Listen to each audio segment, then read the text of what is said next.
Welcome to This Just In, the show bringing you the latest advancements in healthcare, strategy, innovation, and public policy. And now, for the fastest voice in healthcare, here's your host, Justin Barnes.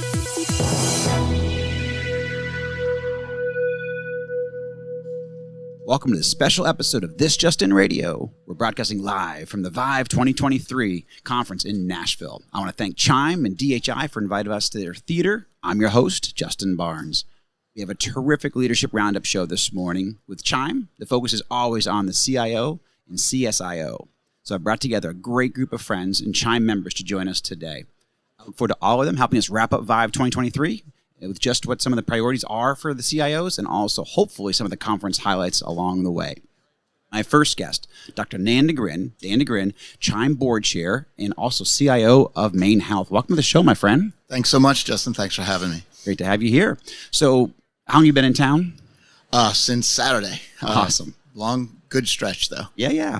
So how's ViVE been for you so far? ViVE has been fantastic. There's just so much energy at the conference, and so great to see all of the vendor representation here, spanning both innovative, new, young companies as well as more established ones, and obviously all of the CIO and CISO leadership that you mentioned. So fantastic speakers, presentations. Obviously, the entertainment here in Nashville is phenomenal. And so it's just been a fantastic several days for us. Yeah. So this is my first ViVE, but obviously been a conference for a long time, and the energy here is just unparalleled. I mean, people here, the thought leaders here, the vendors here, the innovators here, as you mentioned, some of the people who are new to the market, but with phenomenal technology and innovation, and some people have been around for 20, 30, 40 years, but still innovating and making a big difference. And so it's what's here, it's phenomenal. And one thing that I really love about the event is that it was pretty manageable. It's the right size.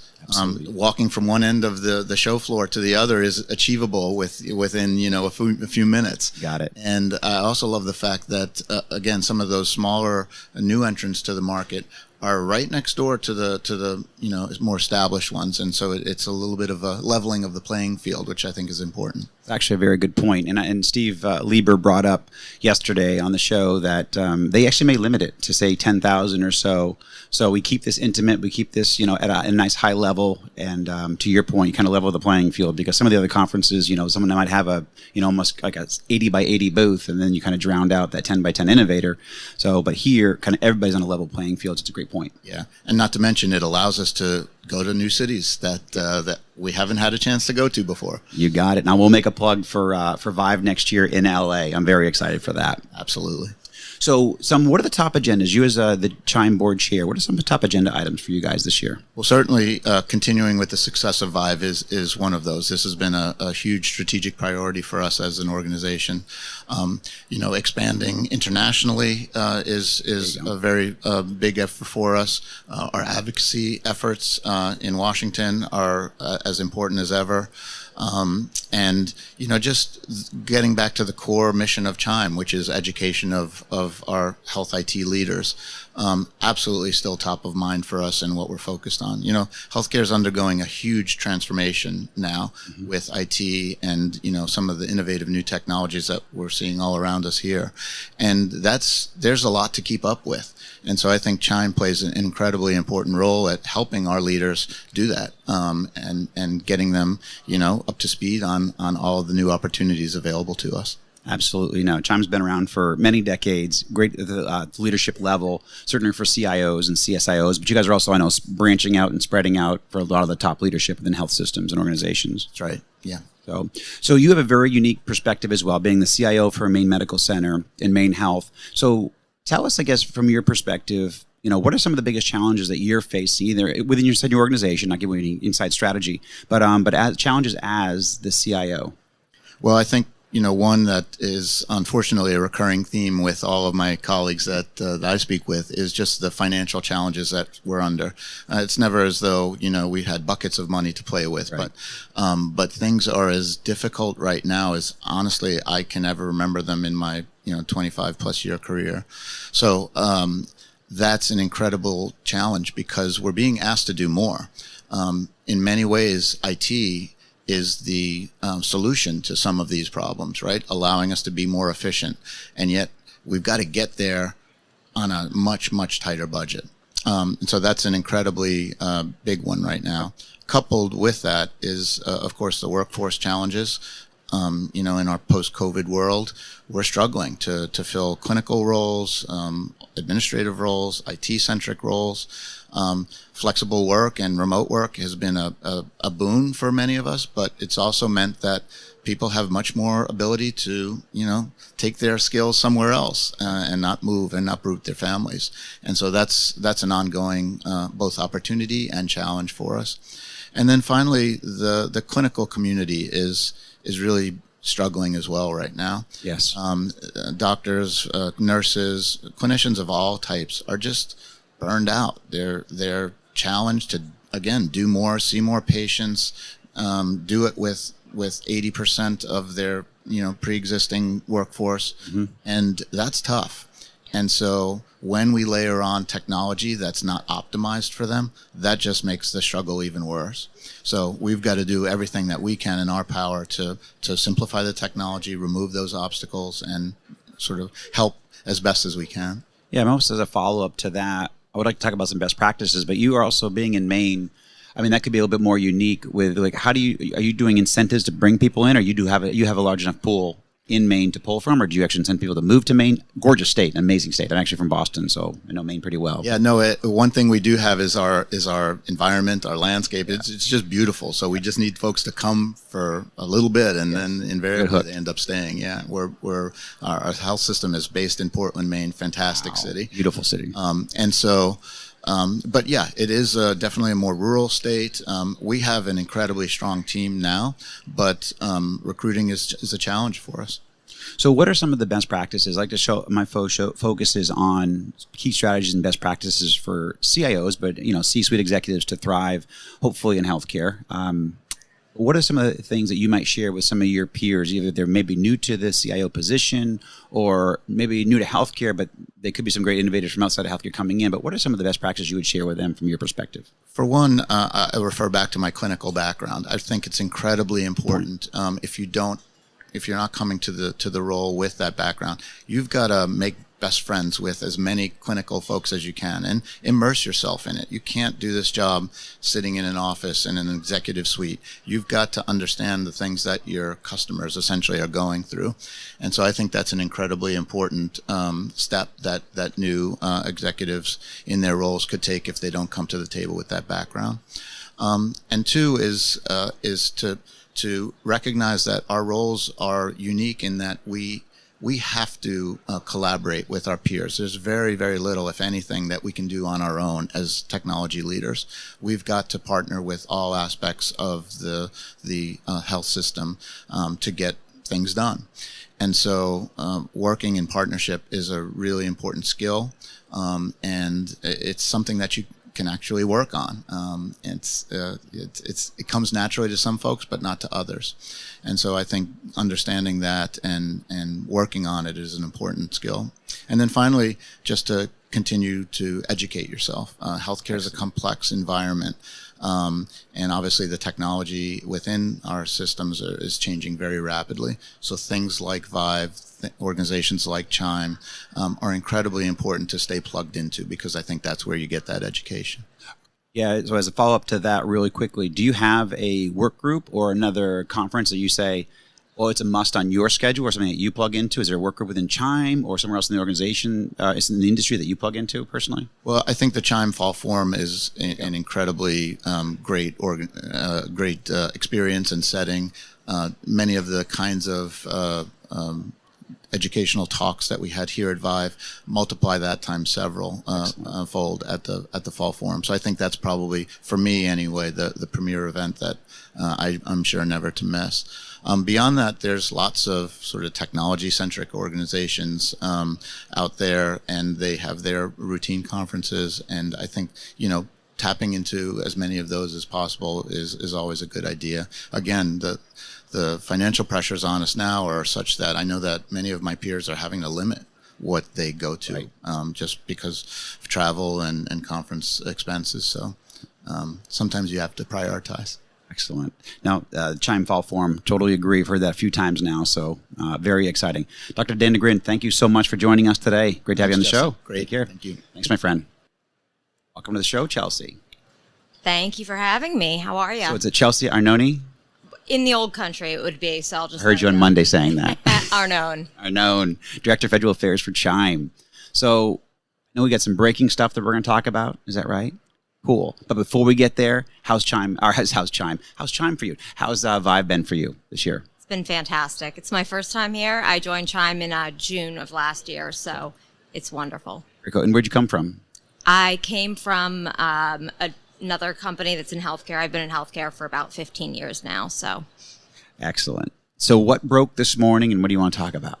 So what broke this morning is the implementation of the PATCH Act, which was passed as part of the omnibus last year. So the FDA was instructed within 90 days, which is today, March 29th, to implement the provisions to require medical device manufacturers to provide certain cybersecurity items in their pre-market submissions. So they are now going to be held to a very high standard for providing cybersecurity SBOMs and this happened, literally at 8:45 this morning it was released. So we're not shocked and surprised. We are looking forward to it, but it is now in effect. Excellent. Fantastic. So you bring up cybersecurity. I know it's one of your main focuses.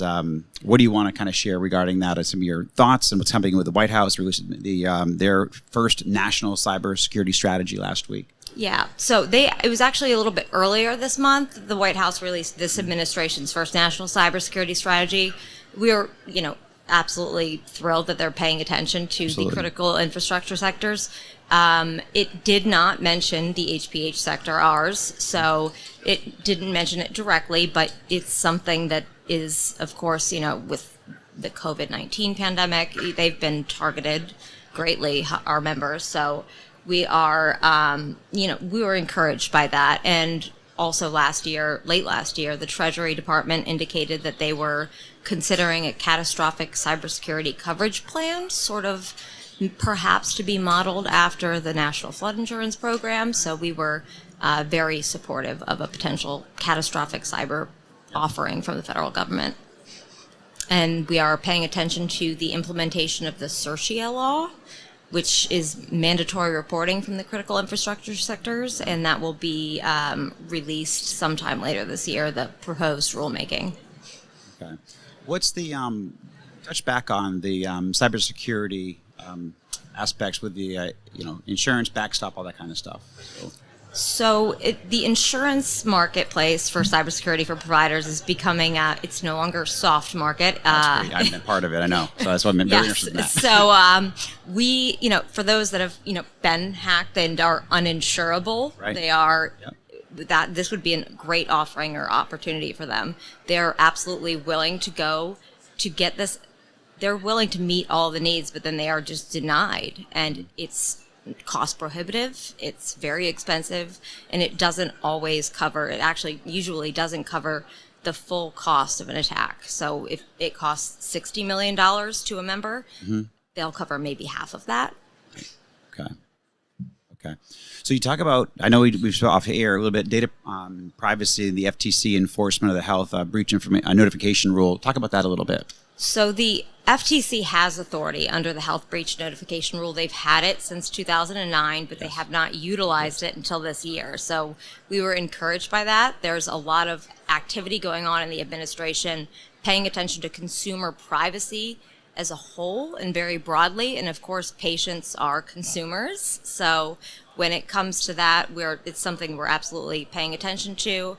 And those sort of the Wild West of health applications that are possibly having your sensitive health information, then they need to keep it secure. And those that have not kept it secure will be subject to fines, penalties, and then certain provisions and policies that the FTC deems appropriate. Okay, excellent. So I know we've got the annual inpatient perspective payment system IPPS rule coming up. Talk about that mega rule? Rolls off the tongue. It rolls off the tongue. It just rolls off the tongue, exactly. It is one thing I can count on, sort of in DC, like death and taxes. It is coming out generally the same time every year. It is an easy read, 4,000 to 6,000 pages on how hospitals are going to get paid, and sometimes some fun surprises in there from CMS, the Centers for Medicaid and Medicare Services. So it's going to be probably within the next, I would guess, 2 weeks or so, and I will be heads down in that and kind of figuring out what sort of, promoting interoperability program requirements are coming out and what changes they're making there, and any other, fun surprises they may have. I assume TEF's going to be part of that, you would think, in some capacity? I think that's going to be included in another massive rule from ONC that we've been waiting on. It's been under review since September, meaning it's like imminent. So it could be out in the next couple of weeks as well, making my life really, really fun and busy. Yeah, that's right. So anything on the interoperability front that you see coming down the pipe, anything from a regulation standpoint, regulatory standpoint, or what do you think? I think there will be pieces in IPPS that have to do with interoperability and increasing it. Okay. Hopefully incentivizing it in a way that we agree with, and reporting and meeting the PI program requirements and making it. It's all part of there's lots of moving pieces here from different agencies. Absolutely. What about the public health emergency waivers and flexibilities? Anything new there, or? So the unwinding, it's officially the COVID-19 public health emergency. The administration indicated, correct. It's over. COVID's over. So fantastic news. It will be over on May 11th. So those waivers officially. So the waivers and flexibilities that were offered, certain states may be applying for extended waivers, so that, we have a California, I believe. Yeah, we have a cheat sheet on our website, so you can, where to find the latest from the agencies and sort of. Actually, that I would love for my listenership. I get a lot of questions around that. So where can they specifically go? Is there a link? Is there an area on your website? Yes, we are. So our public policy, if they aren't signed up for our debrief, email policy@chimecentral.org. We are always available to answer questions. We respond directly to that. All those emails goes right to our team. Mari and my coworker Cassie, who's here with us. Mari, my guest on Monday. Mari, our fearless leader. Hey. And we had a good time on Mondays. She's fantastic. So they can find it on our website. It's free, available to anyone. Our members, hopefully, are checking it. Excellent. Yeah. No, it's obviously you guys are a phenomenal resource. So I guess in closing, are you done with the conference today? And now what do you hope to do this afternoon or finalize here while you're here on the floor? I'm heading back to DC. Awesome. So I've been here since Thursday, so I'm heading back to DC, and I think I'm going to have a lot of reading to do in the next couple of weeks, so I should probably get some stuff done. Excellent. Chelsea Arnone, Director of Federal Affairs for CHIME, thank you for joining me today. Welcome to the show. Thank you so much for having me. I appreciate it. Take care. Safe travels. Thank you. Thank you. Welcome to the show. Welcome back to the show, Dr. Roxie Mooney. Thank you for having me again. Love it. Got to catch up with you yesterday, so I know there's a lot of great things happening. Digital health advisor and also a best-selling author. First, how's ViVE been for you? Fantastic. So I was there the kickoff in Miami last year, so it's great to be here again. It's great to see more people here.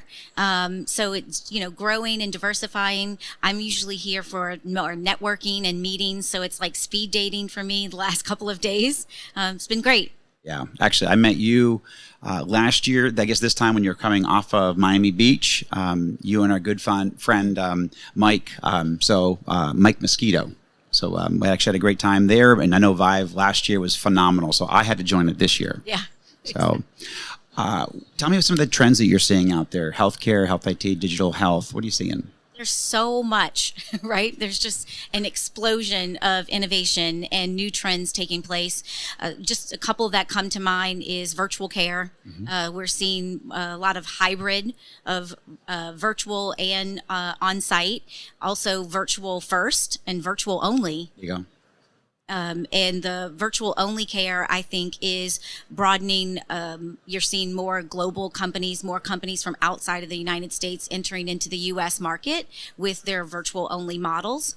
and we're seeing a lot of growth there. I also think personalized care, right? AI, ML driving a lot of personalization in care, precision medicine.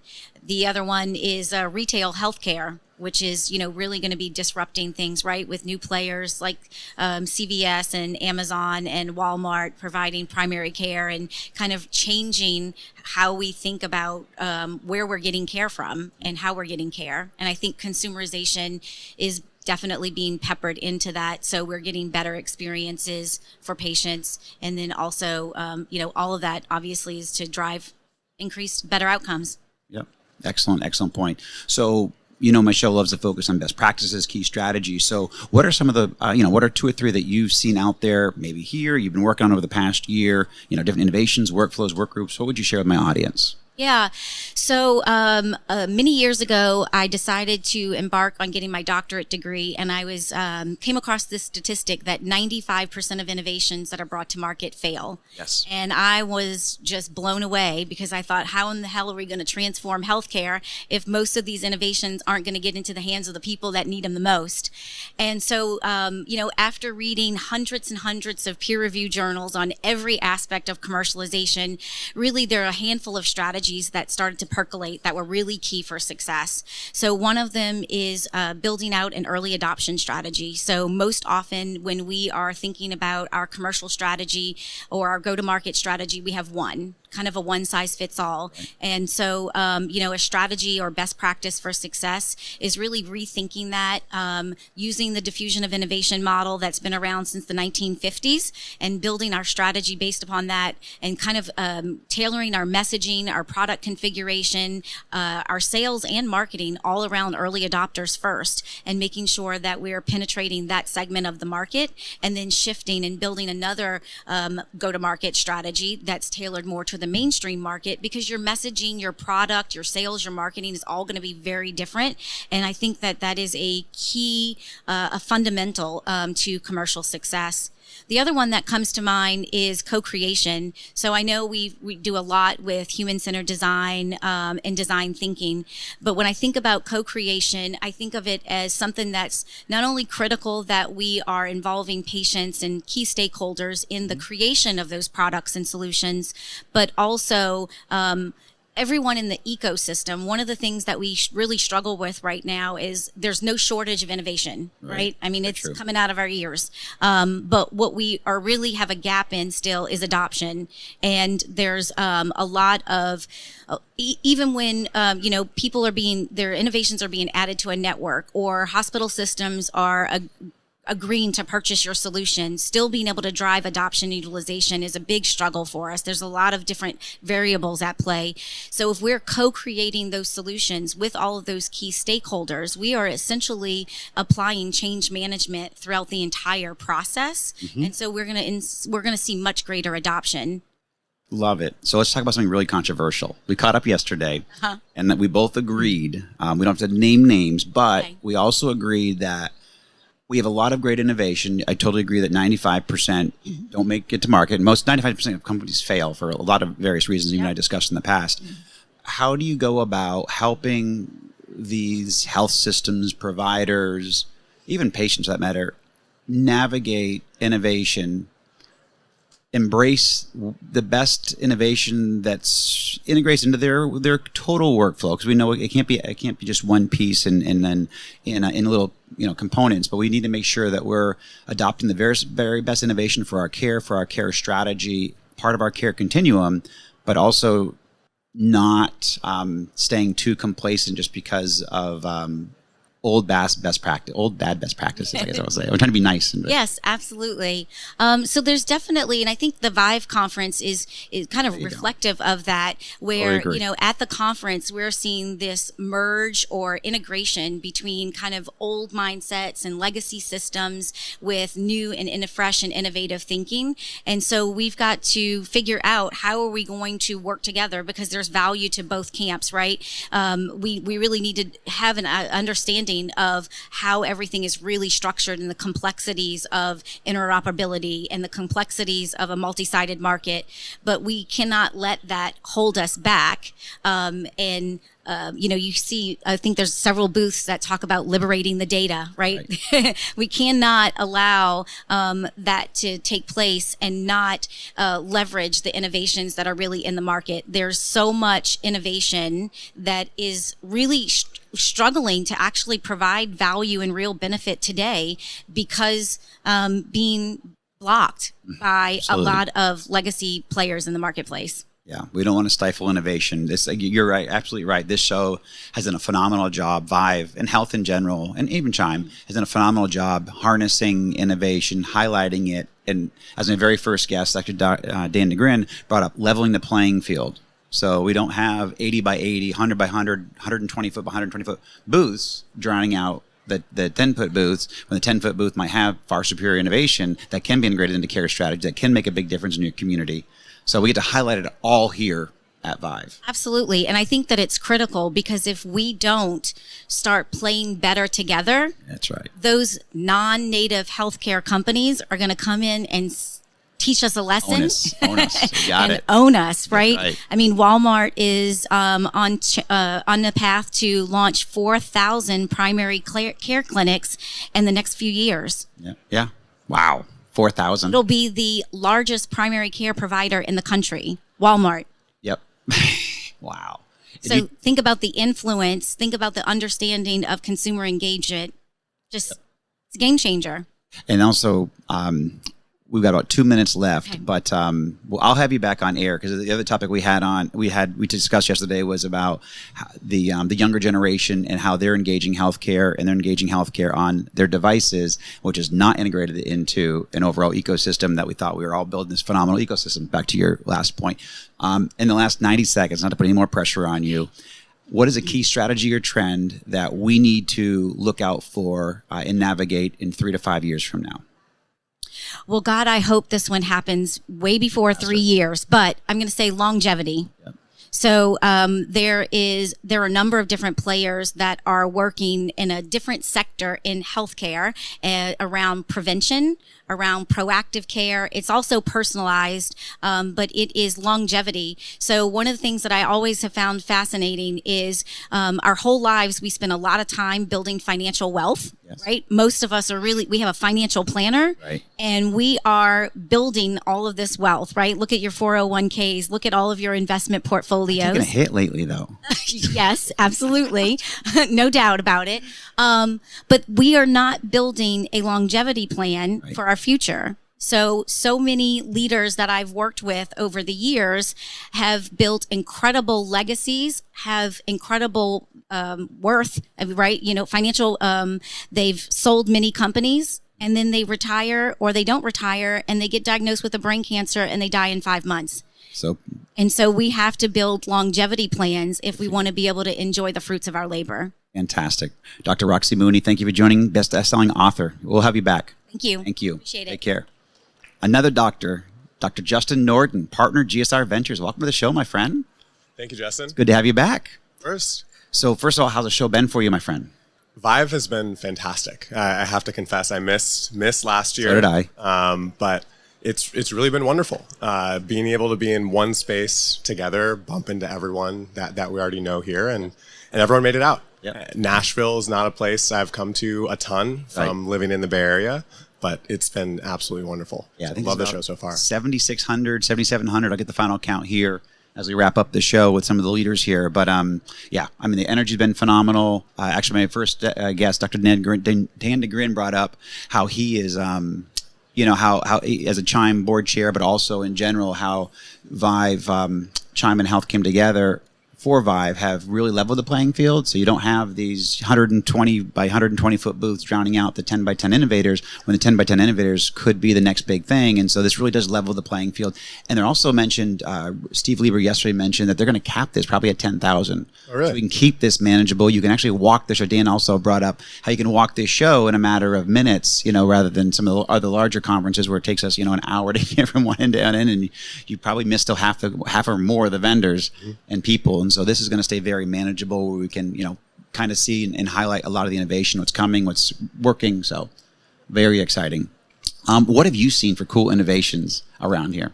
So the thing I'm keeping my eye out for and really starting to see is things really integrating AI. Yep. So that's my background, my personal interest. While I'm a physician by training, I ended up actually leading an AI company before finding my role now at GSR Ventures, where we focus on early stage health technology.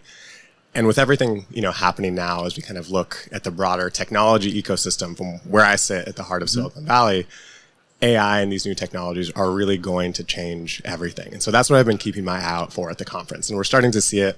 We're seeing companies use computer vision, looking at fall detection, other things like that, IoT in the hospital. We're starting to see it on the analytics side. What can we really predict? What can we, get ahead of the curve in terms of what's happening for our patient in decompensating, other things like that.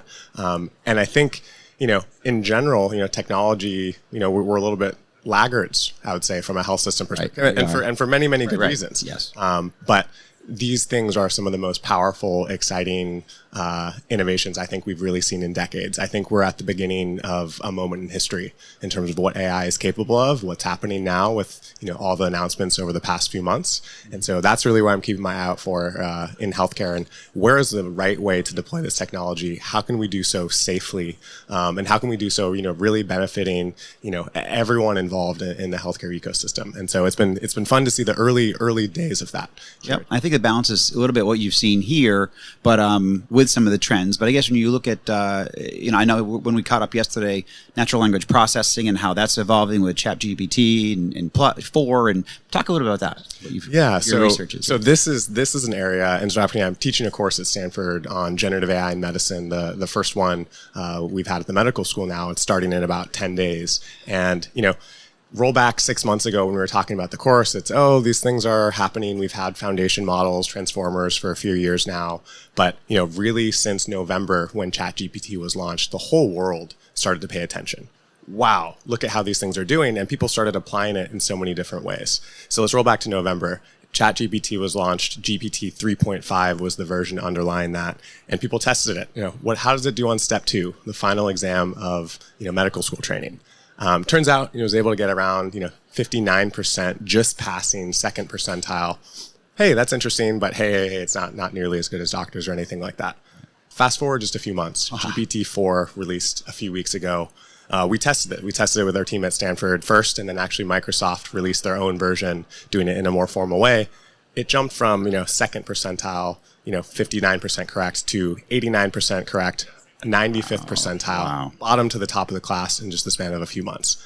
Already, these technologies are incredible. As you start playing with them from an aspect of, coding and helping with computer science, understanding, patients are starting to use this today. Obviously this isn't what it was intended to interpret their own labs before their doctor got back to them, interpret their own, imaging results instead of waiting for the doctor to call. These things are out in the wild today and are doing incredible things.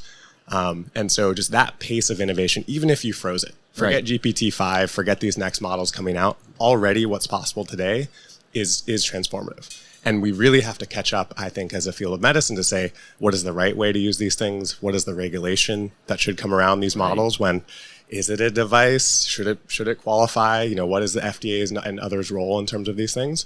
But I think the power is transformative, and that's what excites me so much because, historically, we've thrown bodies at the problem in healthcare. Right. We've hired more, we've tried to put more people around it, and we really need to use technology to help unburden our providers, right? That is like the number one issue across every health system in the country. Right of that first thing, yes. We need more providers. People are burnt out. And so I really think these technologies can offload a lot of that burden. I don't think they're going to replace any providers. Clinical care is a totally different beast. Empathy, connection, technology has nothing to do with that. But can we offload some of that other administrative burden? I really think we can.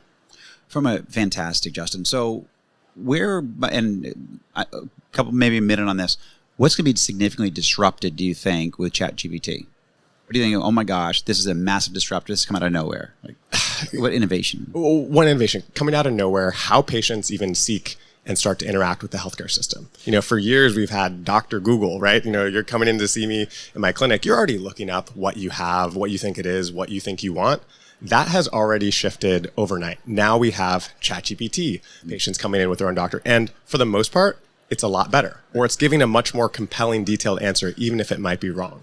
And so immediately this is happening now, and we need to be ready for this as medicine. Wow, fantastic.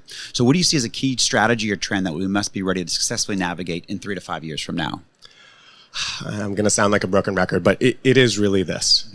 I think the systems that are looking to see how these tools are going to impact themselves, looking to see how they can, aid their providers specifically as a focus, those systems are going to start to kind of leapfrog and lead the way for those who aren't, especially when this is a multi-year process. You can't start in 3 years saying, oh my gosh, now we need an AI strategy. What are we going to do? You're going to be behind the ball. So I really think it's today starting to say, what are the tools and things that are coming out? What are the pressing issues? What can we do safely? What can we start to do first? And then how does that build over time? But this really is the key trend. You can call me out, in a year if I'm wrong, and say, no, yeah, Justin, you're completely wrong. AI, none of these tools did anything. No, I see the evolution. But that's where my bet is, and that's where nearly all of my attention is today. So final question, looking out over the remaining part of 2023, what do you see as maybe outside of maybe ChatGPT, innovation or a sector that you said, we're going to go after that. We see that as a burgeoning area, so much opportunity there. What sector is that? One of the sectors, so we actually did a survey of other, the largest survey of digital health venture capitalists. We did this last year. We published it in November. And I think the one area that I think, as well as my fellow peers, that is ripe for innovation is the area of oncology. There is so much need in terms of what can be done in the oncology and kind of transforming and updating the patient experience. This is one of the toughest moments in life when someone gets a diagnosis, and we need to do better supporting those patients along that journey. Everything from, the initial kind of interpretation of what's happening to, when someone's going through chemo, how can we be closer to that patient? How can we intervene earlier, prevent that ED visit, and really create kind of a far, far better experience overall? And so I think oncology, for good reason, isn't the first place where health technology went, but it really is a place for innovation going forward. Okay. And now looking out over even the rest of, some of your, I guess, sectors, I'll put you on the spot. You like the lab space at all? Good innovations happening there. We actually they brought it up. Two of my guests brought up the lab interoperability yesterday, and so that's my very first guest brought that up. And I was Dee Davis from Sequoia Project, and I was just that was our first key point of how the integration with labs and how it's expanding. So I was very excited about that. But what are your thoughts about the lab space? So especially, we're going to combine it with a few things. When you think about kind of more virtual care, when you think about trends towards consumer, people kind of getting care where they want, when you think about what these AI tools are going to do in terms of kind of offloading or taking that early triage for patients, all of this still involves labs, right? Labs have only grown in importance as we have more labs we're able to do, next generation sequencing, specialty labs, et cetera.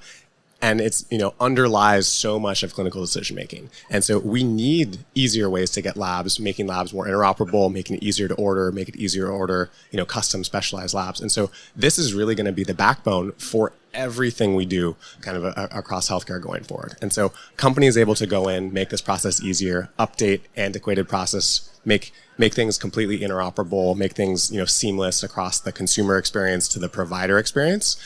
This is really going to be a key infrastructure for really how we unlock the next part of healthcare. So we're really excited to see what companies innovate in the lab space. Thank you, Justin. Yeah, and 70%, the CDC, that famous CDC stat where 70% of our medical record is made up of lab results, and 80% of the actual file is lab tests, literally. Now, my other friends, Mark, made a joke that's because it's all paper and it takes a lot to print it all off. But anyhow, no, very exciting. Justin Norden, thank you so much for joining us today. Partner, GSR Ventures. Thank you, my friend. Welcome back to the show. Thank you.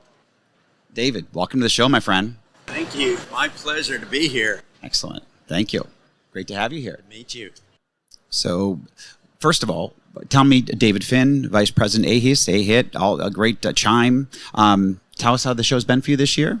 It's been fabulous. We went through last year, and I was here last year. Excellent. And you don't think it could get any better, and it's better. It has been fantastic in terms of just the discussions we're hearing in the cybersecurity pavilion, the traffic on the floor, and certainly the panels and speakers on the stages have been incredible this year. Yep. No, and actually, I want to make sure I make a plug for for LA next year. ViVE LA next February. I think it's February 25th or right around that time frame. So I'll certainly be there. I assume we'll be broadcasting live again, Roberta, from ViVE in LA. So I'm very excited. So first of all, tell us about the CHIME boot camps and for the CIOs and CISOs and CSIOs and all that. Well, the CHIME boot camps originated many years ago, and they weren't called boot camps then. They had a program called Information Management Executives. And oh, yes, I remember that. Yes. Yeah. Right. And so it was really, the CIO was barely a title in healthcare 30 years ago when CHIME was formed. In fact, it wasn't. And so as they came together to discuss the issues they were finding with bringing technology into healthcare, they realized that they needed, they needed to come together. Why rebuild the wheel, reinvent the wheel? And they started sharing, and the IME evolved into really more of a boot camp situation. It's a 3.5-day, very personal and intense program, and what they discovered is, well, they can teach you some things. What they can't teach you is your network and who to call and all those things, and that kind of bonding is what took place. I think the last number I saw is they have over 4,000 graduates now of the CIO boot camp, and several years ago the CIOs got together and said IT's getting really complicated in healthcare. And so we spun up these other organizations, security being the big one because of what's happening in the world. And we created a CISO boot camp modeled on the CIO experience, but focused on security executives. Yeah, obviously phenomenal supporter of that, but also the importance of collaborating with your peers, learning from your peers, learning from associations. There's so much happening. It's getting more complex as you mentioned, and we've got to learn continuously. So and it takes more and more players. IT used to be able to go do IT, but if IT is doing it without the clinicians, without the revenue cycle people, without patients, it doesn't make any sense anymore. It's not digital health. Yeah, I'm a big proponent of education, staying on top of the trends, but also, networking and learning from my peers. Absolutely. This is CHIME, phenomenal organization, and we have several in the healthcare industry that that create these work groups, create these opportunities for us to learn, to collaborate, lead, and just get better at our craft. And also the level of complexity and innovation, technology, and opportunity, it's just critical to all of our career paths. So love what you're doing there. What are some of the, reliable reports saying about healthcare and cybersecurity? And, did the pandemic see any different trends of cyber attacks in healthcare? Well, I will start with the bad news. Things are going to get worse before they get better. They will. I believe that 2023 and 2024 are really going to be pivotal years for security, particularly in healthcare. We've seen a number of announcements come out of Washington, both from the White House, as well as the Health Sector Coordinating Committee already this year. And I believe with the new National Cybersecurity Program that Joe Biden launched earlier this month, and what we're seeing from Senator Warner's office and what he intends to do, there will be legislation and there will be requirements for the first time in healthcare around security. What happened in the pandemic is it took a kind of tenuous situation and it in many sectors across the globe blew everything up. The remote work, the remote care. We had to change the model of healthcare delivery, which changed the model of IT delivery, and it opened up the sector, and it opened up new attack vectors, a magnitude of additional attack vectors. We had temporary docs manning, hospitals that were tents in parking lots. We had visiting clinicians to help staff those emergent situations.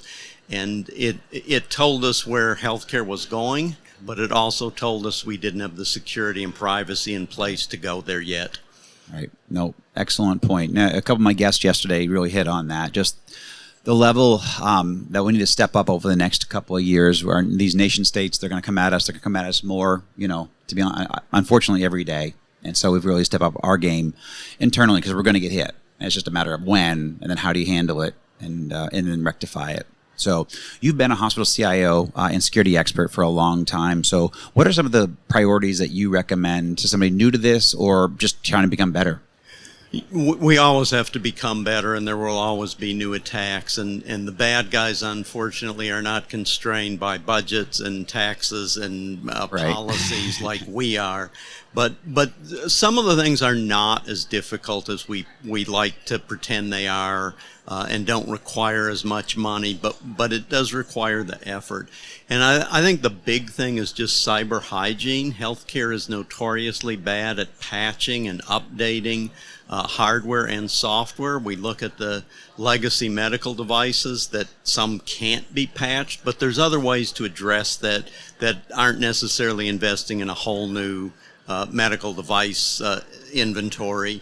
The thing that kind of amazes me is we still don't focus on training and awareness. Right. Or if we do, it's not very good training and awareness. You get your onboarding security lecture, and then every year you have to take the online course.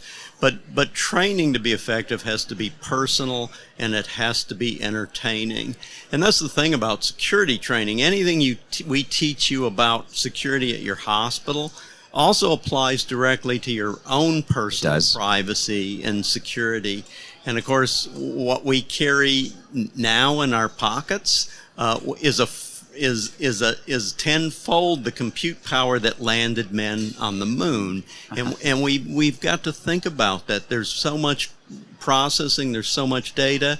Your operating system is sharing data with other apps that we don't know about.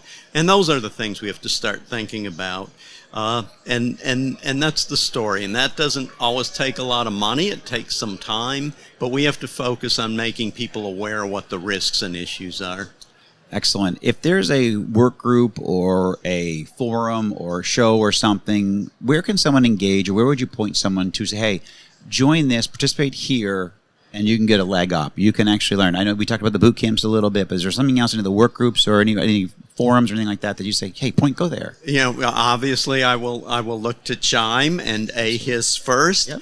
But there are, particularly for a lot of small providers, and we actually have them in the cybersecurity pavilion this year. The Health and Human Services Office of the CIO has a department called 405D, which is a section of the CISA Act of 2015. And they've developed tools and training and education. They're about to launch a training for clinicians, video training. And so you don't have to have a huge IT or security department, but this is material developed by the government working with the private sector. Hundreds of providers participate in these work groups, and it's an incredible source. The other areas, the Health ISAC, healthcare and public health is one of the 16 critical infrastructures defined under executive order. And so under the Department of Homeland Security, the CISA group had to commission a private nonprofit called the Health ISAC. And they provide materials, they provide alerts, they provide vulnerability alerts and training to security and non-IT and non-security people. So there's resources that were unavailable 5 years ago that it doesn't cost a fortune. You can choose to belong or not, but you can get basic information and share that through your organization. Love it, David. Thank you so much. A lot of great wisdom there. Thank you for that strategy. David Finn, thank you for joining us today, my friend. Thank you. Have a great rest of your conference. I will. Excellent. Theresa Bell, co-founder, president, and CTO of No2. Yes. Love it. Got the name right. Excellent. Thank you. Welcome to the show. Thank you. Justin. So first of all, how's the conference been for you? Yeah, it's been fantastic. I spent some time walking through yesterday, and I took a minute, and I said, what I'm feeling right now is gratitude. We've spent the last few years in, Yes. confinement and everything else, and our ability to be back together as a group is great, and took that time just to say, this is important. These types of things are really important. So They are. I'm glad to be here. Yeah. When did you get back in? When did you get in town? Sunday night, And where'd you come from? Boise. Excellent. Yeah, no, I think this is my third or fourth conference since the pandemic. But I mean, every time it gets better, you see more and more people. We're coming together. We collaborate at a much quicker velocity. Yeah. And you learn a lot more. So a very exciting, completely. And the world's tough, so it's good to have times together. It is tough. You're right. I totally agree. So No2 was announced as one of the 6 qualified QHINs. Yep. Why is a QHIN important, and who'll be serving on that network?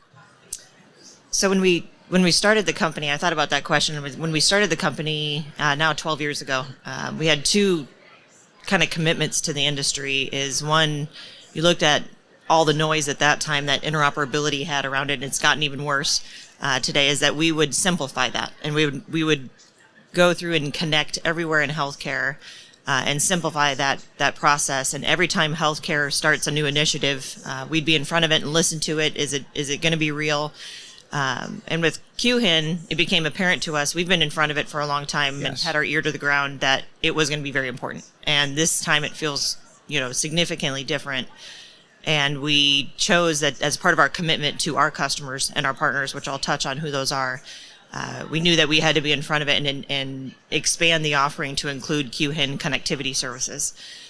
We've, as a company, again, when we started the company, one of the primary tenets of the company is that we would go to the overlooked parts of the market. To have true interoperability and true connectivity, which is what we're focused to, you had to be serving all 4 corners. I always say to our team, it's all 4 corners of healthcare. And that includes bringing to the, we always talk about the physical therapist that sits in the strip mall. They deserve healthcare connectivity just like the largest health system does. In the United States, they're caring for patients just like everyone else. And you had to make sure that we were bringing a model not only technically but economically that could serve those markets and bring them forward. So that's a commitment we made. It's obvious that QHIN, this time it's different, and we've future-proofed our platform by becoming a QHIN. It's been a hard work effort thus far, but we're going to stay to the track. It's very important. So I'm pretty sure I've worked with your company. You guys also work with you engage companies and help them with security training and so forth, correct? We do not. Do not. Okay. We do not. I've worked with your organization. Not that I know of. Yeah. Maybe we do. So tell me about TEFCA, and why is TEFCA going to be a great solution for interoperability in our industry? Well, if you look at I think if you ask every person on this floor and what interoperability was and the problems with interoperability, you get a different answer literally every time. I call healthcare a bandwagon industry. We've seen it over and over again that the next interoperability initiative or the next connectivity initiative was going to take care of issues that we've been long hoping for, and none of them have, right? They've all been additive to the problem, including FHIRE, which is now a 10-year-old protocol, but they're all part of the collective equation. So QHIN solves the fundamental problem that we've needed to solve for years, and that's connectivity. And getting the information to just move. Before we get to some of the harder problems like semantic interoperability and things such as that, you just got to get the information to move and move at scale and be able to do that. We've seen success, I think, enough with like Care Quality Commonwealth that it's obvious that those types of models work, and now we do that at a national level. Really important. So we've gotten to the fundamental problem. We call ourselves the power grid. That's what it is. We're just keeping the electricity or the data flowing and solve that at scale for the nation. Excellent. Fantastic. So what do you feel that hospitals should be doing right now as they plan to participate in TEFCA? What some best practices are you'd share there? Well, hopefully they don't have to think about the technology part of it, because that's where the industry's gone wrong every time. I always say interoperability has been the worst marketing campaign for the last 10 years because we're so focused to the acronyms. And as a provider, whether it's a large health system or a small provider, they shouldn't have to be focused to the technology part of it. So hopefully their EHR vendor is taking care of that. We know, for instance, Epic's becoming a QHIN, and it just becomes a natural outcome of the technology that they've invested in. Where I believe their responsibility sits as a health system, in particular, is the influence that they carry to the rest of the community, is spend that time working with community members. So whether it's the post-acute industry or EMS or whoever it may be, making sure that their community partners and those that they're collaborating for care coordination with are also looking towards a QHIN, because those have often been the markets that have it, and thus we've continued to fail. So I think they have a responsibility there as the influencer in the market to push their communities forward to become a QHIN. And the second piece is also to educate themselves. It's a paradigm shift, right? So if we look at how interoperability has been done in the past, it's all been point-to-point, expensive interfaces. I think I'd heard you just ask somebody about lab interfaces. I mean, everything's been this education around HL7V2 and what that does. And there's certainly going to be a continued need for that in a narrower focus, but it's really about educating yourself on this paradigm shift to broad connectivity. And what can you do with the tools that you have? It's amazing. I'll sit with health systems and they don't understand their tools that they're just sitting on within their EHR, and what they could do to solve real problems, do more with less. They're all forced with very, tight budgets, is that you've got the tools you're sitting on to let the data start flowing and drive efficiency. So I think that's their responsibility, less about the actual implementation of the technology, but how to utilize it and see it at scope. I love it. Yeah, you brought up Care Quality and Commonwealth, and I'm a co-founder of both those organizations. So I'm glad that you brought them up and love it. And I believe everybody should be engaging. Welcome. Yeah, thank you. So I guess if you have to give like one piece of advice to a health system about to engage this process, you said, hopefully it's not the technology piece. Where would they start? Where do they go to learn more to basically be prepped for some of this? Like, is there a specific website area point where you would point them to? Where would you say, here's where you need to go? Well, I'd start with their EHR vendor, because it's all about, for me, QHIN is just the back end, right? It's the edge that is actually performing the interoperability. So educate yourself on what tools you have within your EHR. That's where we see the biggest downfall right now, is work with your EHR vendor, get to know your technology stack that you have. And then if you want to, move past that, is understanding the capabilities within QHIN is go out to the TEFCA website. I actually don't know it off the top of my head. I should. But go out to the TEFCA website, understand what protocols are behind it if you want to go that deep. But start with what you can do within your own workflows, and then understand the community around you and how to see both sides of that workflow come to life. That's excellent. I believe you can go to healthit.gov and they'll tell you all about TEFCA. Thank you very much, Jess. You got it. Did you start that one too? Yeah, no, I did not. Okay. Theresa, thank you so much, Theresa Bell, for joining us today. Have a great rest of your conference. Thanks. Thank you. Bye. And then Rasu, we're ready, my friend. Dr. Shrestha. How are you, my friend? Great, thanks. Great to see you. Yeah, you too. So did you speak this morning? Did I see that? So this was yesterday. Yesterday? Yes. What did you talk about? I saw a lot of social media stuff. So. What I talked about was how do we illuminate the dark side of the moon? Love it. Yes, that's what I talked about. Okay. Well, indulge us. Yeah, sure. So it's interesting, right? So we had been in a meeting with Best Buy Health about maybe 2+ years ago. And we were talking about the things that we could do to specifically impact health at home. And I talk about home is where the health is. Yes. Right? And how we need to really broaden our aperture from the bricks and mortar facilities, the patient-centered approach to care that we've had now for centuries at a time, to more of a person-centered approach to care. Move dramatically away from the episodic care models that we've embraced. Now, not just decades, centuries at a time, to more of an always-on, ubiquitous, continuous care model. And the comment that someone made in that amazing brainstorming session that we had was, the home really is the dark side of the moon. We discharge the patient. That's a great point. Patient goes home, and we know nothing. Right. And the patient is disconnected and is in the dark until the time that the patient, more often than not, shows up back in the ED. Got it. That's right. Costs escalating through the roof, quality is down, experience is horrible. And we said, all right, we got to illuminate the dark side of the moon. So we're working with Best Buy Health, marrying it together with our hospital at home program at Atrium Health, which is part of Advocate Health. Yep. Yeah.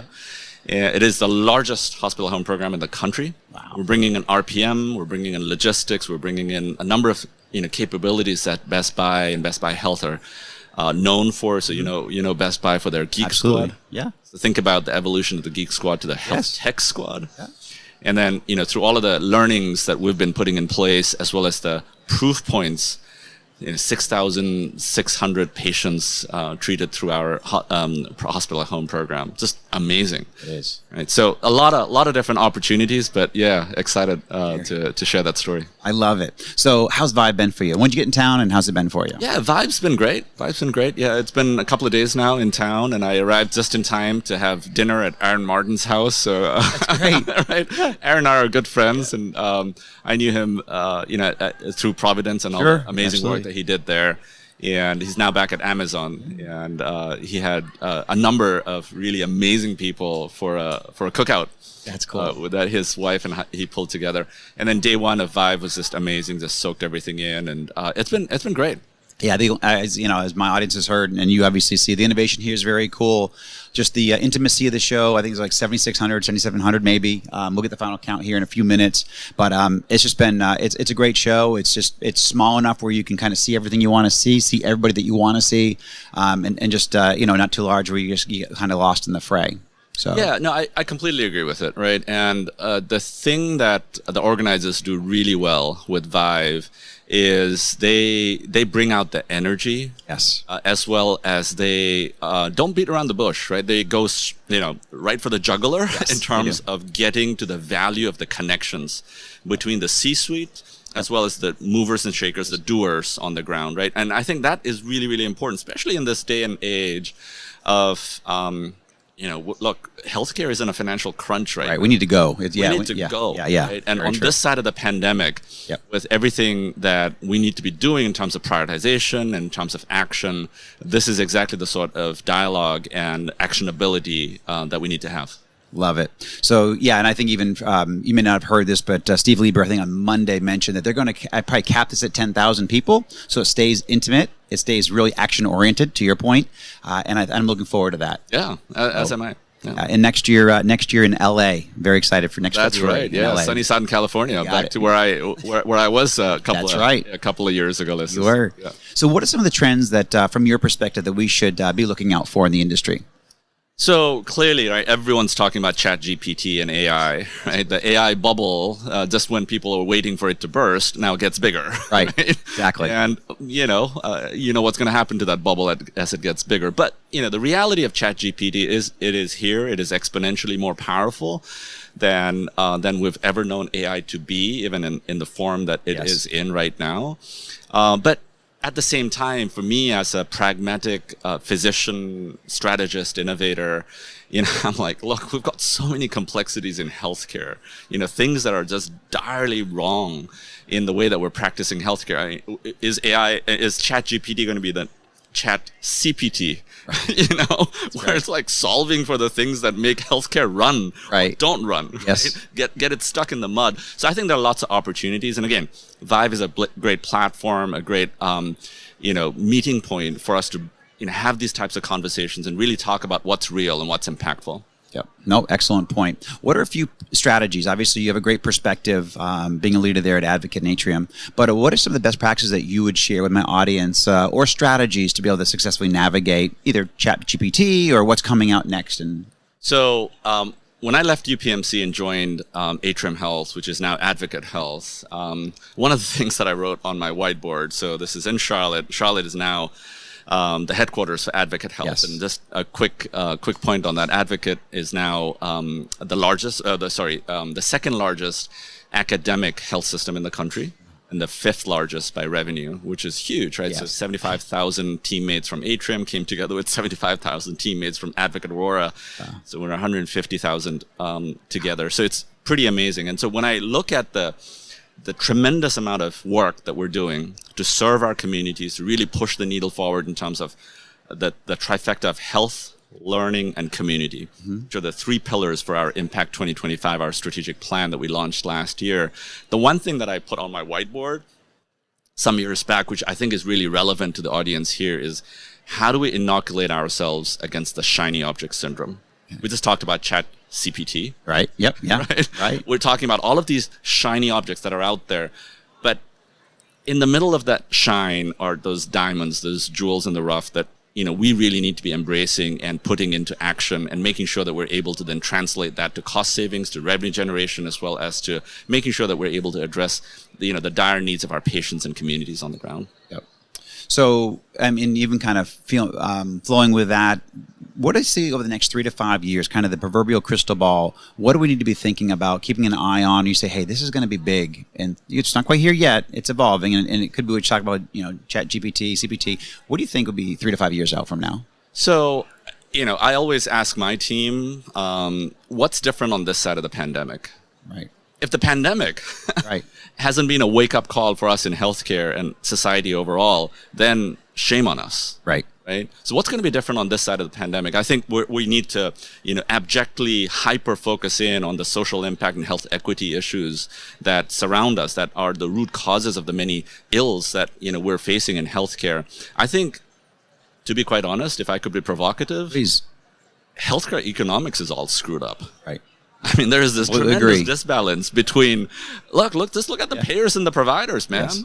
I Right. mean, look, through the pandemic, we as a provider organization, had to endure months, if not years, of losses, massive losses. And thank goodness that we, got some help from the government and were able to then work with public-private institutions, really bring together the essence of what it means to actually serve the communities. And I'm not dissing the payers. I think they're here for a reason. Yes, absolutely. But they had multi-billion-dollar profits every quarter. Right. I think that needs to be addressed, let's just say. Yep. Nope. Excellent point. Rasu, thank you so much for joining us today. You're obviously always a phenomenal guest. I'd like to keep you back on air every 6 to 12 months or so. But Roberta's saying we should ask one more question. So what do you, as a priority for you over the next probably 3 to 6 months for 2023, what's going to be one of your main focuses as an organization? Obviously, now 150,000 of you came together, so I know there's a lot of work just in that and kind of bringing that ecosystem together overall. But what are some of your main focuses from an organizational standpoint and a strategy this year? Right, so lots, and we could talk forever on this, but just to hone in on one thing that I'm truly excited about, we're building an innovation district in Charlotte, right? We're calling it the Pearl. It's 34 acres of amazing you break ground, land. I think. That's right. We broke ground recently, just a couple of weeks ago, and really excited about this, right? Because I think our collective job descriptions today is that we're curators of ecosystems, right? And that's what we're doing is we're totally building an ecosystem. Yep. We're building the most innovative medical school in the country that will, we just broke ground and it'll be up and running early 2025. Right in the middle of the innovation district. We're also bringing in ERCAD. So ERCAD is this global experiential learning surgical simulation center. There are a number of ERCADs in Europe and Asia, one in Africa, 2 in South America, but there has not been one in North America. And we worked with ERCAD and actually built and stood up ERCAD North America, now a wholly owned subsidiary of Atrium, now Advocate. Yep. And that's going to be in the heart of the innovation district. So think about everything from robotics and experiential learning, surgical simulation, AI, augmented reality, etc.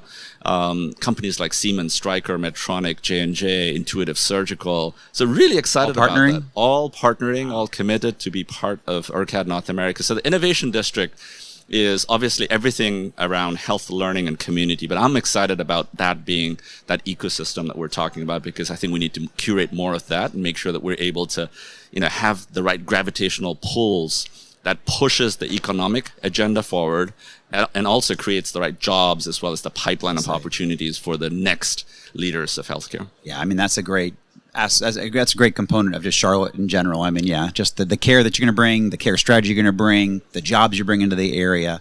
So love it for that community. Congratulations. You're a great advocate. 5,500 jobs just will be created as a result of the Pearl, and 11,500 jobs in the county as a result of the activities that were. Yeah. Love it. Congratulations, Rasu. Always good to have you on air, my friend. Thank you so much. Take care. Have a great rest of your conference. Pleasure. Take care. Thank you. Gil. How are you, my friend? Welcome to the show, Gil Bashe, Managing Partner, Chair, Global Health, Fin Partners. It's so great to see you, Justin. Thank you so much. See you in person, my friend. We've obviously been on social media together for a long time. I know. I was just listening to you and Rasu. That was like A+. He's always a phenomenal I hope you're going to submit that for some Emmy. Possibly. He's always a phenomenal guest. Blessed to have him as a friend. And, he's real. He's real. Yeah, he is. He tells it as it is, and he is bold. Yes. He is. I love it. And also, obviously, she always shares great best practices that we all can learn from and take. And also, you see what he brings to the community of Charlotte. So very exciting. But where are you in from? Where do you live full time? Where are you in from? Well, I often say that my home is a United Club somewhere on the globe. Oh, geez. And that's Being because with Finn, that makes sense. Yeah. Yeah, and we're fortunate to have 38 offices around the world. But actually, what brings me from place to place is really to learn and champion health innovation. And I know that as we look at this meeting in particular, I walk away at ViVE totally inspired. It's a unique gathering of people, like-minded. Yes, very true. What brings us together, I think, is we see the woes of the world, and we're compelled to answer the call to action. Amen. I love that, Gil. So, you kind of mentioned a little bit there, but how's the show been for you? When did you get in town, and how's the show been for you so far? Came in town on Sunday. Great. I've been meeting with scores of people. We're catching up. This is not my first in real life meeting. This is about my 10th. There you go. Since this whole journey began. I was listening to you before that this is among your first. Yeah, well, this is my fourth one since the pandemic. This is my first ViVE, but this is my fourth show, I think, since the pandemic ended. Well, I guess, a couple of years ago, technically. Right. But actually I went to HIMSS for 22 years in a row. But yeah, but this, right here is, this is my first ViVE per se. But I think we're on a roll here, and we're going to keep this going. Awesome. So, but you have a unique perspective, combat medic to CEO, taking on a global health initiative. Why is it so important for us to look globally when it comes to technology, strategy, healthcare? Well, let me say first that health really is a very personal thing. And you mentioned my background, certainly from my Army or combat medic. I'm 11 Bravo originally as well. Okay, so I'm paratrooper. So, there you go. So, you really see how individualized it is, but going through different countries and seeing the needs of refugees, for instance, you get an appreciation for the fact of what people will do to sustain life, to protect their children. Obviously, Nashville has really experienced a horrific tragedy that among many tragedies we have to address in this nation. And it certainly as two veterans, we feel it. We know what these weapons of destruction can do, Absolutely. And we have to address that. Hopefully people will do that in a bipartisan or nonpartisan way. Completely agree. But let me speak to the question that you asked just now. The realities are that health is not just a global issue or a local issue. It's a home issue. It's a housebound issue. What happens is that certain things connect all those homes. Information connects all those homes and their aspirations. But we're facing some challenges around the world that are really limiting the potential of what people here at ViVE are doing. The fragmentation of the health ecosystem has becoming so bad, and Rasu talked about that just a few moments ago. The economics of health are not understood from sector to sector. And when I sit with CEOs from different segments of our industry, hospitals, pharmaceutical companies, retail pharmacy, they actually don't understand how one another makes money. And because we keep on layering in systems into that, our system here in the United States becomes more and more complex. And that inhibits people's ability to actually access care. So health is both personal, household, it's national, and it's global. But we have in this country a very unique health system. Most countries, Europe, some countries in the Middle East, really have a system of what we'll call government sort of structured care. We have a system that actually it's payer-based, it's personal-based. We're going to have to start to learn about how to better navigate that system. Right. Yeah, when I thought one of the directions you were going to go, and you kind of did, but is looking globally to see how they're solving actually their own healthcare crisis. And so I remember one time I had a chance to go to, I think it's 2011, I went to Cuba, because they have basically the best birth rate in the world because of the way they take care of the mother and the child. You have an opportunity to stay at home, but if you don't have 3 or 4 square meals a day for the mother and the child, then you can go into a home and they'll take care of you and give you those 3 or 4 square meals a day. Absolutely. They're looking at health disparities and they're addressing them on the fundamental level. Let's take that a step further. Yeah. Hong Kong spends about 7% of GDP on health. Right. We spend almost 20% of GDP on health. Hong Kong, the people of Hong Kong are living 10 years longer than we are here. Most European nations spend anywhere between 6 and 10% of GDP on health. Again, they're living longer. Right. We're living a shorter lifespan. And each generation looks forward to tragically living even a shorter lifespan. So what's wrong with this? You just touched on something that really, I think all of us should be aware of. Health just isn't about health innovation. Right. It's actually about caring for people in a home. If they lack food, that's a health issue. If someone has asthma and can't afford an air conditioner, well, guess what? They're going to have an asthma attack. So we really haven't gotten to the fundamentals of what keeps people from being healthier. And as a result of that, we push it off until they're really sick.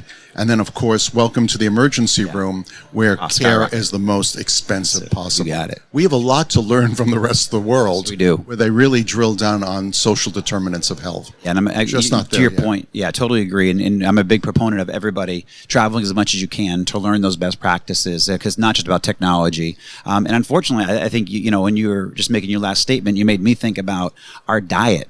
So not even just, a lack of food in certain communities, in certain areas and food deserts, but rather how we don't take our food intake as seriously as we truly need to. Because when you bring up those other societies in Hong Kong, they see that food is different to them. They're not eating all these trans fats and these saturated fats on a regular basis. They eat a lot more fish and a lot more healthier food than we do in our... Well, you're really talking about the rise of the urban diet. You got it. And so when we look at China, for instance... Diabetes in China is now skyrocketing. You got it. Right. And it's really a reflection of their prosperity is also a downfall. You got it. And so we really have to get our arms around this. Now, I just want to touch on something since you brought up social determinants of health. Absolutely. We tend to strip away from school budgets healthy lunches and actually playtime, gym. These are actually, we're starting to realize now that these are really setting the tone for a healthy population. We think that they're extras that are not necessary, put the money into academics. Well, guess what?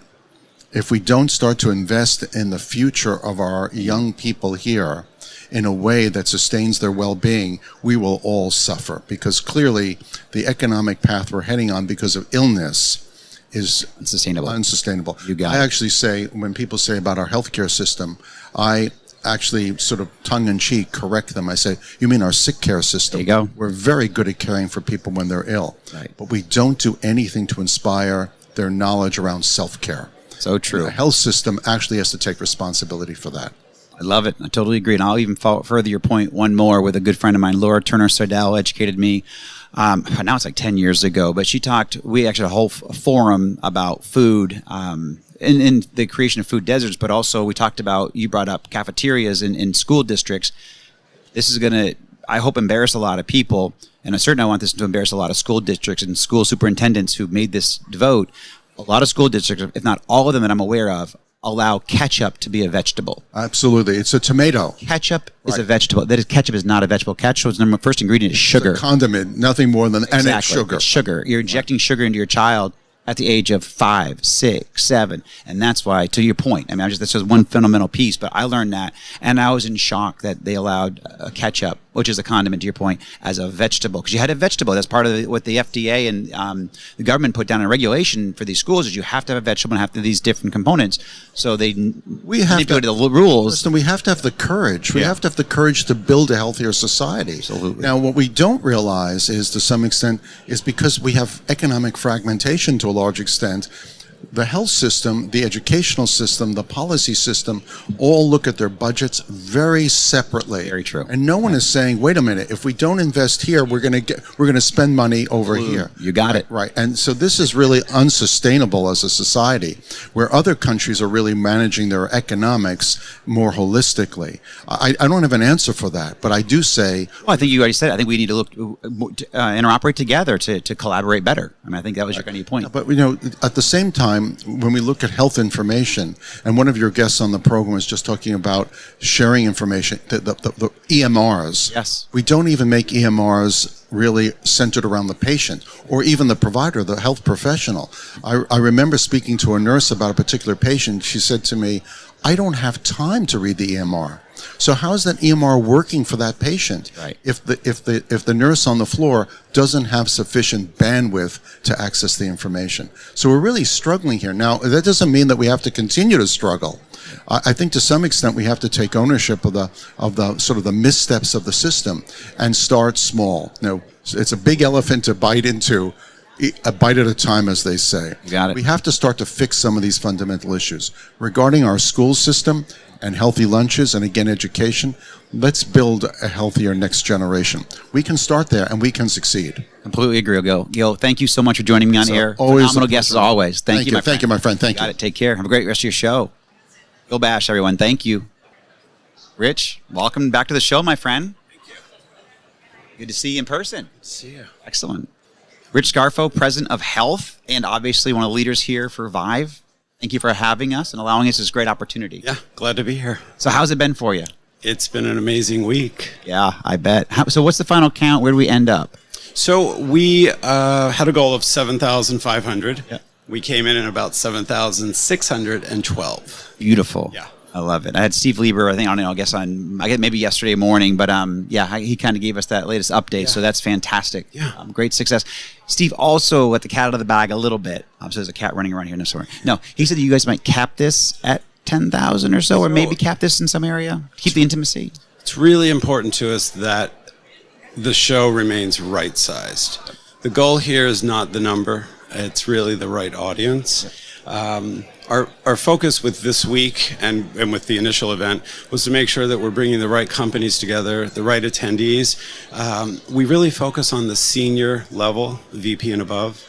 And even with an event of this size, the goal is to make sure that the experiences feel a little more intimate than a kind of a mass market trade show. And so in terms of looking at the numbers, we'll carefully manage that the same way we do with health. Yes. And that is we want the right people. So if the numbers go up and the percentage of C-suite goes down, that's not success to us. Excellent. Love it. So in the last kind of hours and day here, has the second annual show been what you wanted it to be? And I think it's exceeded our expectations in a wonderful way. One of the common things I keep hearing is that this does not seem like an event only in its second year. Right. That it really has evolved since last year. We had a lot of challenges last year. We were, I think, at the end of the second variant. There was a busy schedule for shows. Yes. People weren't really traveling. Hospital systems were really struggling. And we managed to pull off, I think, a really strong event last year. In looking at it this year, we wanted to make sure that, the experience for everybody, so whether that was our speakers, our sponsors, or our attendees, was really something we paid a lot of attention to. We were able to bring about 320 companies to Miami, and this year we have 602. But the other thing, going back to, the size of things, you won't see many things here above 600 square feet. And that's another thing that we really focus on. So in terms of those numbers, we don't want a lot of booth staff, massive booths. We really want our customers and the sponsors and exhibitors to be able to spend time with their customers and doing other things, not just standing in a booth. Right. We had my first guest, Dr. Dan Nigrin from MaineHealth, said how this show levels the playing field, and I love that analogy because you have these innovators. Everybody's kind of side by side. There's no 120 by 120 booths or whatever, and we don't drown out anybody. So everybody can kind of find each other. We can collaborate at a higher level, and it's So I'm extremely impressed. And just so you know, last year I met several people coming off ViVE in Miami Beach, and they were electric. They were still electrified 3 or 4 days later, and so and I missed it because it was a busy trade show season. Yeah. But I said I was never going to miss it again because the electricity hit us and it was phenomenal. It's been good. And, what we try to put a lot of elements together that generate some excitement. We have a very specific look that we focus on. All of our artwork is created by our team internally. Strong. As well as the digital assets. Everything is done in-house. And, this goes on. They'll start for Los Angeles shortly because a lot of work goes into that, and we build a whole theme and look around it. And it might seem trivial, but what we try to do is take the things that people are used to, trade shows, and make it more of an experience, not just going to another event. can see that. It's phenomenal. Any breakout successes this year that you want to highlight? Well, I think hosted buyer was one of the big ones, and actually funding founders. So that was a surprise in terms of the sheer numbers. So hosted buyer, last year I think we did about 700 meetings. This year we did 3,000. We have 330 buyers in that program, and that's an important program for us because going back to the size of the booth and the activations here, it's okay with us if a company comes and takes a meeting space and hosted buyer meetings and a few other things. But that's one of the very important parts of the event because it uses the time of the buyer and for the sponsor very efficiently. And they choose who they want to meet with and set times. So that went extremely well. Funding founders, on the other hand, at the other end of the hall, that's where we bring VCs and startups together. And we did 1,800 meetings there, and last year we did like 400. Wow. And what that says to me is that this event, as much as it is different from health, still depends on a strong thread of innovation and new companies that we're bringing in. And, we try to make the event as accessible to the startups as we do to the larger companies. So the last thing I'll say on that is, as a startup, they don't actually have to exhibit to be in funding founders. If they're attending and an approved startup, that's an opportunity that they have here, which is important for us. That's very unique. Yeah. Yep.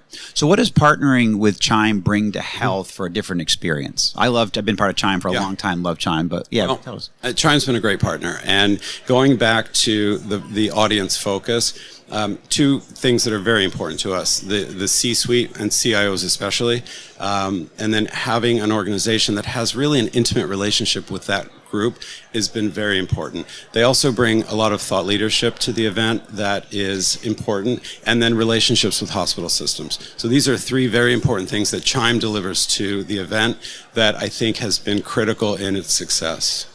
Completely agree. Any announcement for health this fall you want to mention here? Well, health will be in a new building once again.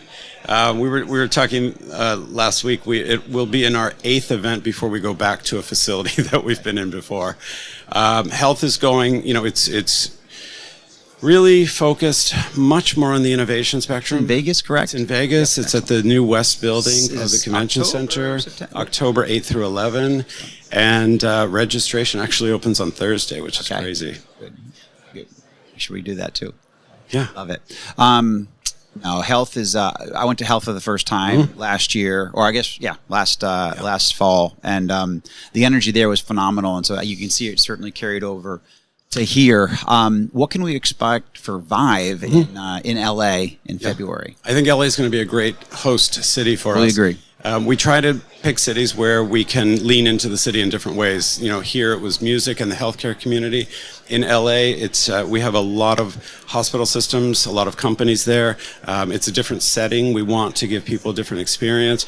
We're really focused on we've had a lot of meetings here. We'll have quite a few more companies at that event, a lot of new entrants into the space. And I think, for us, it's to really step away from this and understand the experience that people had, where there's room for improvement, because we always are open to that, and we actually, welcome the input and even criticism. And then just to come back with another thoughtful event that is, full of fresh speakers, original content, these intimate settings that we are creating. So going into convention centers is a little bit challenging, and that's part of the reason that we sort of take things over and give it a different look. But I think LA will be a great city for us. Have you picked a location, a facility there in LA? Yes, we're at the Los Angeles Convention Center, which again, this is a convention center, so we're already working on transforming it. Our creative team was there a few weeks ago, and I think we'll have to step it up for LA, but I think you guys did a phenomenal job. I was extremely impressed. The quality of conversations here, the quality of vendors, the innovators, you guys have it all. So thank you. Rich, thank you, my friend. Right. Rich Scarfo, President of Health. Thank you so much for joining us. Thank you. Take care. Thanks. Thank you, Rich. And then Russ Branzell, last but not least, the infamous. How are you, my friend? I hope I'm not infamous, but oh, perfect. President CEO of CHIME, a longtime leader in digital health and health IT, a longtime friend of mine. Welcome to the show, my friend. Thank you very much. Pleasure to be here. Fantastic. So how's it been for you so far? At this point right now, exhausting. I think we're starting to see the adrenaline start getting on fumes. Absolutely. But this has been an amazing, for us, over a week, because CHIME's actually been here doing our academies last week and now rolling right into an amazing ViVE event. Yeah, no, I'm on fumes myself. I think, gosh, this is my third day broadcasting. 20-something guests, and but it's been invigorating. I love the conference. I'm so proud of what you and Health have done creating ViVE. I mean, what you undertook was a massive lift.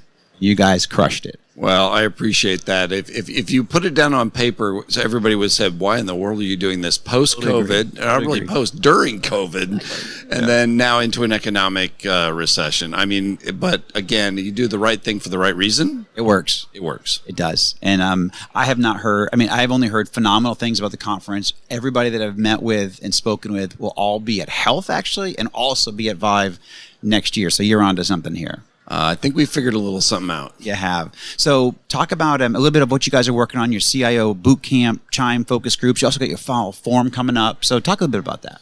Yeah, well, what's amazing right now, similar to ViVE, is what we're seeing now is amazing demand for leadership. Yes. And I think that's the part that in dynamic times, difficult situations, people have to lead. And what we're seeing now is a real demand for leadership development, leadership certification, and really people figuring out how to lead in a disruptive way during a really turbulent time in healthcare worldwide. The problems are not U.S.-centric. The problems are truly a global issue. And so what we're seeing now is a demand for our academies, our boot camps, at a global level. I'll be leaving here fairly soon, heading over to the U.K., then to Israel, and then probably back to the U.K., and then Ireland, and wherever Amsterdam at some point, right? Isn't there a ViVE over there sometimes? And then we have a group going to Finland. We had a group that just got back from India. And so what we're really seeing at this point is a global demand for people to get better. And I think that's what we try to tap into, is a demand for people really wanting to get better. We do have our fall forum, which we often refer to as the CHIME family reunion. Yes. You used to be part of that and still are. Yes. A vital part of that. And it's a place where people can come together, similar to portions of this, but a little bit different, in a safe way, and really lean on each other to get better. And really also maybe to de-stress a little. I completely agree. No, I always take a moment to share with my audience. This is the importance. If you haven't collaborated, if you haven't learned from your peers, you're really missing out. And if you haven't engaged, CHIME and these organizations that share so much leadership, they share so many best practices and key strategies for you to be successful. And our industry is so amazing. Now it's my 25th year in the industry, and how many times I have just turned to so many people just to help me navigate my daily workflows, my daily stress, whatever, coming at you. I mean, I was just talking, phenomenal people like Carl Dvorak and even Mark Siegel from back in the day, and Charlene Underwood, and these are the most amazing people, and Lee Burchell and Meg Marshall, and just these people. My hair stand up when I think about all these phenomenal people who helped me back in the day. Exactly. For many, many, many years, and to be honest, many decades. And so those people were so instrumental in me becoming the best executive that I could be in healthcare and health IT and digital health to where I got, all through organizations like yours. And so, I always take a moment to ask people to please just slow down long enough to learn. Exactly. So much happening. It's coming at you. You brought it up, and a lot of my guests brought up how complex it is right now, how difficult it is. We have budgets that are under a lot of constraints. We have to do more with less in most areas of our businesses.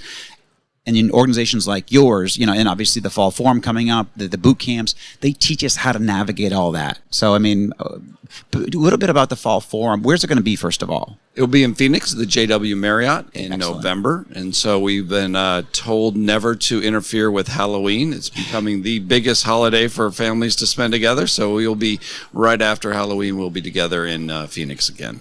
Yeah, so I guess the importance of what it's been to my past, and so I guess why don't you share your experience, because you've been on all different sides of CHIME, you're a former CIO, but share some of your experiences of how you've leveraged learning with other people and collaborating with other people to get better and be your best. Yeah, I think it's interesting because you and I are close to the same age. You look a lot better, but we are close to the same age, and it's an interesting process when you really think about it. You named some of those giants in the past, but it's so easy to name others: Stephanie Reel and John Glasser and Ed Kopetsky and so many people.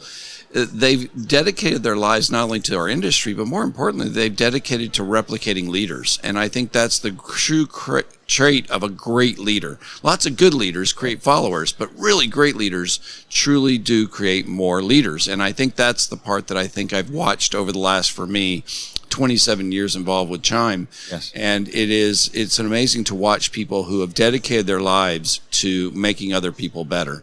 And I think when you find that, whether it be an event like a fall forum, it doesn't matter. It could be 365 days a year. There was always somebody there for you. There was always somebody there for me at any moment. A phone call, a note, something that said, I think you need a little help right now, or can I be there for you? Or sometimes you didn't even know you were screwing up, and they would give you a nice little swift kick in the tail or a pat on the back to get you moving in the right direction.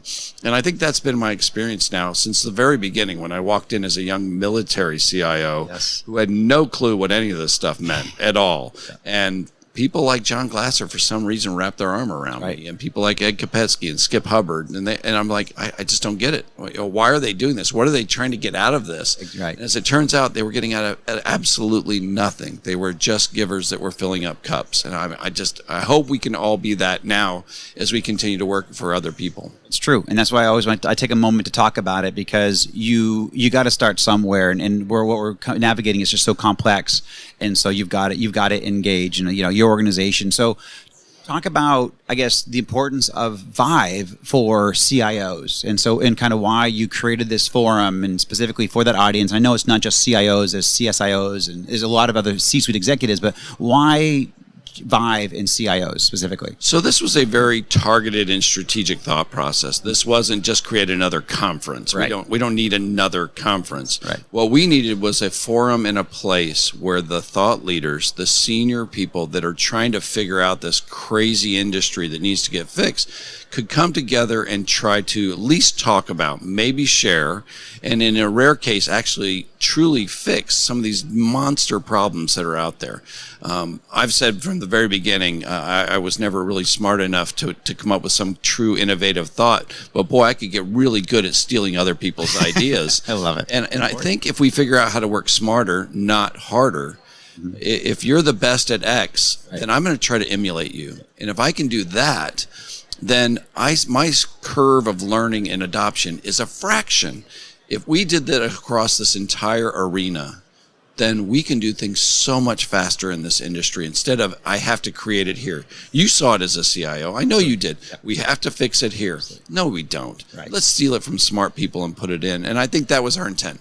Bring all these brilliant people together, our partners in the vendor community, the really smart people at the leadership level, to really start working and sharing. I mean, the numbers are staggering. Over 75% are director and above. Over 50% here are vice president above. What does that mean? We have the people empowered to make change, and we want those people to be here and feel like they can share in open, transparent ways to fix these problems.